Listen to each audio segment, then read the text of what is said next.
මේක තියාගන්නවා. මට එපා ස්පංචි. තියාගන්නවා. ඇයි යන්නේ? තමුසෙමක ෂුවර් එකටම ගන්න නැති බේකරි ඉන්න ගෑණියෙක්. ගෑනුවස් ගිහලා රිංගලා ගෙනපුවා මට එපා. මේ අහන්නකෝ මේ පොළොව තලේ ස්ත්‍රියෙක්ගේ හුලම් පොදක්වන්න නොවැදී මිනිහෙක්ට ජීවත් වෙන්න බෑනේ. ඒ වුණාට ඉතින් බේකරි හිටියත් ගෑණියෙක්. දැක්කනේ? ඕකනේ මං කියන්නේ කොහේ ගියත් ගෑණියෙක්. අනේ මං යනවා යන්න. දැක්කන ඔය මාව දාලා බස් එකේ යන්න හදන්නේ. බස් එකෙත් ඇති ගෑණියෙක්. නෑනේ මම මේ කොහොමත් අද කලින් පොඩ්ඩක් යන්න හිටියේ ෂුවර් එකටම බෙහෙත් දෙන්න තැනක් ඇති ගෑණියෙක්. අයියෝ හරි එහෙනම් මං අන්න අතන තියෙන වොෂ්රූම් එකට ගිහලා පම්ප් එකක් දාලා ෂුවර් එකම වොෂ්රූම් එකෙත් ඇති ගෑණියෙක්. මේ අහනවා මට මේ ශ්‍රී ලංකාද්වීපයේ ඉන්න සියලුම ගෑනු පාවා දෙන එක නවත්තනවා.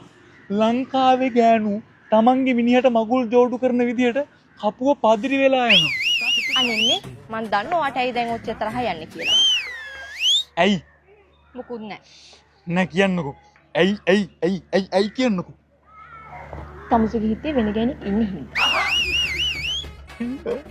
අයියෝ මේ ගෑනු හිතන් ඉන්නේ අපි උන්ගේ ඇස් දෙකට පේන මානෙන් අයින් වුණාද අපි ඕෆ්ලයින් ගියාද අපිට නිින්ද ගියාද අපිට ගමනක් ගියාද ඒ සියලුම අවස්ථාවල අපි ඉන්න වෙන ගෑණියෙක් එක්ක කියලා.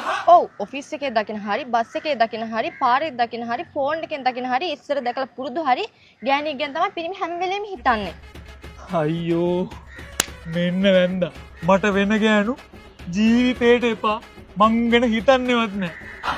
වෙන ගෑණි එපා කියන තරමට මට ආදරෙයිද? නෑ එක ගෑණියෙක් ඉඳලා මට මෙහෙමන ගෑනු ගොඩක් හිටියොත් මොනව නොවේද? මට ඉන්නවා බිසෝ